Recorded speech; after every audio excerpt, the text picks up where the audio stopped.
করি না, আমি মনে করি না আমি হিউম্যান বিং। আমার কাছে ভাই বোন সকলে সমান।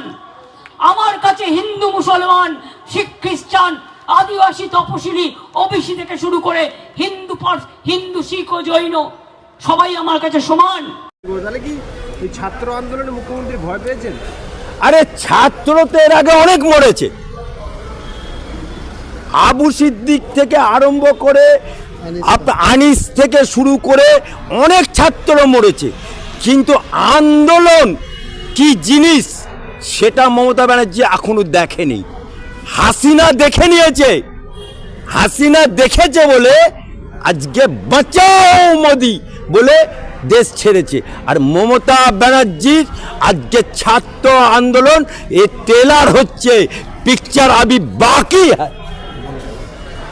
আমরা দেখেছি যে একাধিক জায়গায় এরকম হাসপাতালে গেলে অনেক বেডের জন্য 40,000 30,000 নেওয়া হয়, এই অভিযোগ কি বলবেন? আরে মেডিকেল মাফিয়া চলছে বাংলার বুকে, খাদ্য মাফিয়া বালু জেল খাচ্ছে, শিক্ষা মাফিয়া শিক্ষামন্ত্রী জেল খাচ্ছে, আজকে মেডিকেল মাফিয়া।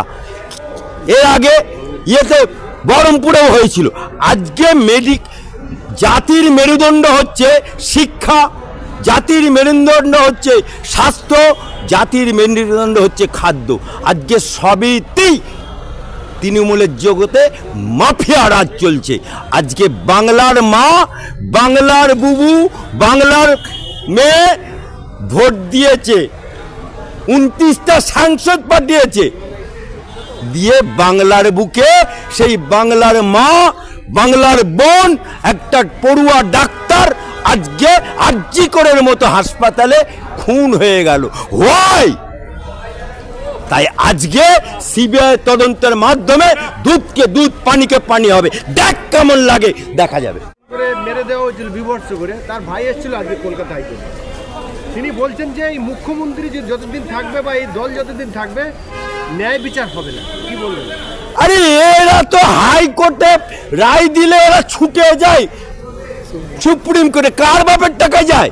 কার বাপের টাকা যায়? মমতা ব্যানার্জি কি কালীঘাটের টাকা ছাপায় নাকি, না নবান্নের টাকা ছাপায়? কার বাপের টাকা যায়? আপনার টাকা, আমার টাকা, জনগণের টাকা নিয়ে এরা মস্তক করে আর হাইকোর্টের রায়টাকে চ্যালেঞ্জ করে সুপ্রিম কোর্টে যায়। বাঁচাও সাধু বাবা বলে। উনি আরও বললেন যে নির্যাতিতা কামদুনি যে নির্যাতিতার ভাই বললেন যে আমাদেরকে মুখ্যমন্ত্রী আমাদের বাড়ি গিয়ে যেমন টুপি পরিয়েছে, ঠিক এই আরজিকর কাণ্ডে সেই মহিলার বাড়িতে গিয়ে সেই টুপি পরানোর চেষ্টা করছে। উনি আমাদের মাধ্যমে আবেদন করলেন যে এই মুখ্যমন্ত্রীর মন গলানো কথায় কান দেবেন না, উনি কিন্তু এই কেসটাকে ধামা দেওয়ার চেষ্টা করছেন। আরে মমতা ব্যানার্জি তো নিজেই রেড রোডে মুসলমানদের নামাজে এরকম করে মাথায় টুপি ওড়না চাপিয়ে আল্লাহু আমিন করে।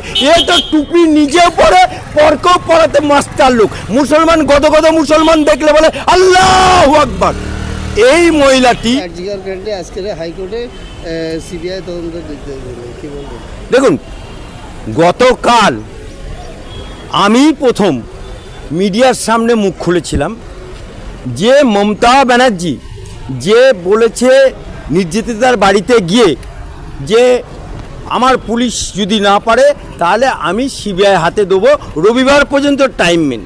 এই যে 5 দিন সময় দিয়ে দিল মমতা ব্যানার্জি, এই 5 দিনে সমস্ত প্রমাণ লোপাট করার জন্য উনি এই কথাটা বলছে। কারণ 5 দিন পরে সিবিআইয়ের হাতে দিলে সিবিআই কি করবে? তখন তো প্রমাণ লোপাট হয়ে গেছে। তাহলে তখন বলবে এই তো সিবিআইয়ের হাতে দিলাম, কি হলো? তাপসী মালিকের কেসটা সিবিআই কি করলো? এরকম ছেদো কথা বলবে। সেই জন্যে মহামান্য আদালতের কাছে আমরা গতকাল মামলা ফাইল করেছিলাম। আজকে ফার্স্ট আওয়ারে শুনানির জন্য ছিল, উনি ওটা টেক আপ করে বেলা 1টার সময় শুনানি করলেন এবং 2:45 অর্ডার দিলেন সিবিআইয়ের হাতে হ্যান্ডওভার। কারণ আমরা একটা কোর্টকে বোঝাতে পেরেছি যে সিবিআই তদন্ত যদি না হয় রাজ্য সরকারের পুলিশের ওপর ভরসা নেই। কারণ এই পুলিশ, এই কলকাতার পুলিশ, এই বাংলার পুলিশ, এই মমতা ব্যানার্জির 5 পুলিশ, এই মমতা ব্যানার্জির দলদাস পুলিশ, তারা পিএম হবার আগেই বলে দিল আত্মহত্যা। হয়, তাহলে বিড়ালকে কি মাছ বাঁচতে দিলে মাছ বাঁচা হবে? এটা তো সেই রকম, বাংলার পুলিশ তদন্ত করা মানে বিড়ালকে মাছ বাঁচতে দেওয়া, সুতরাং এটা ধামাচাপা পড়ে যাবে। সেই কারণে আমরা বারবার সিবিআই তদন্ত, আমি কালকে প্রথম বলেছিলাম যে মমতা ব্যানার্জি কি বলল সিবিআই তদন্ত উনি দেবেন কি দেবেন না, তার আগেই উনি কে হে হরিদাস পাল, হ্যাঁ, যে উনি তো একটা নারী, উনি তো বলেছিলেন বাংলার মেয়েকে ভোট দাও, বাংলার মেয়েকে ভোট দিয়ে বাংলার মেয়ে ডাক্তার আজকে খুন হয়ে গেল। হ্যাঁ, বাংলার মা কাঁদছে, হাসিনা বুবু বাংলাদেশ থেকে বাঁচাও মোদি, বাচ্চাও সাধু বাবা বলে পালিয়ে আসতে পারছে, এই মমতা ব্যানার্জিও বাচ্চাও সাধু বাবা বলতে বাধ্য হবে, এখান থেকে পালাতে বাধ্য হবে। এই আরজিকর কাণ্ডে কি সঞ্জয় রায় একা এত কিছু ঘটনা? আরে নো নো নো, একটা এরকম সঞ্জয় প্রতিটা মেডিকেল কলেজে আছে, প্রতিটা মেডিকেল হসপিটালে আছে, সুতরাং এটা মেডিকেল, লেট মি ফিনিশ, মেডিকেলের মাধ্যমে এখানে কি বলবো লুটপাট হয়, অত্যাচার হয়। আজকে যে মেয়েটার ইয়েতে বীর্য পাওয়া গেছে সেটা একাধিক বীর্য, অর্থাৎ একটা ব্যক্তির বীর্য না, একাধিক বীর্য পাওয়া গেছে, সুতরাং সেখানে অনেক বড় বড় মাথা জড়িয়ে আছে, অনেক রাঘব বল জড়িয়ে আছে।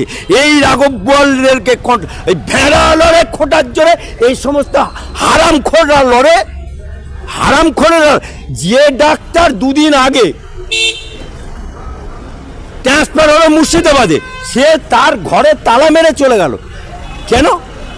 বাপুতি সম্পত্তি, তুমি ট্রান্সফার হলো মুর্শিদাবাদে আর ঘরে তালা লাগিয়ে চলে যাবে, তোর বাপের সম্পত্তি নাকি? হ্যাঁ, আবার দুদিন পরে মুর্শিদাবাদ থেকে ট্রান্সফার হয়ে আবার আরজি করে চলে এলো।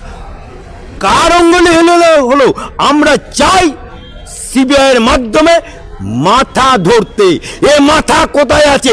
এ মাথা কানাকের সিটে আছে না, এ মাথা কালীঘাটে আছে। আর এই যে পা চাটা কিছু চামচা আছে, শান্তনু ডাক্তার আর একজন নির্মল মাঝি, যে নাকি কুকুরের ডায়ালিসিস করতে যায়, এ মালটাকেও ধরা হবে, কারণ এও জড়িত আছে। আর একাধিক যে মাথা আছে যারা গিল্টি আছে, দুধকে দুধ পানিকে পানি চাই বাংলার মানুষ। এই যে মুখ্যমন্ত্রী কি ভয় পেলেন? ইতিমধ্যে আমাদের পড়োশী দেশ বাংলাদেশের ছাত্র উত্তালে দেশের প্রধানমন্ত্রীকে মেরে ভাগিয়ে দিয়েছেন। আজকে মুখ্যমন্ত্রী রাজ্যে অনেক ঘটনা ঘটলেও সিবিআই ধারবারে নাম করলেই করতো না, আজকে হঠাৎ করে উনি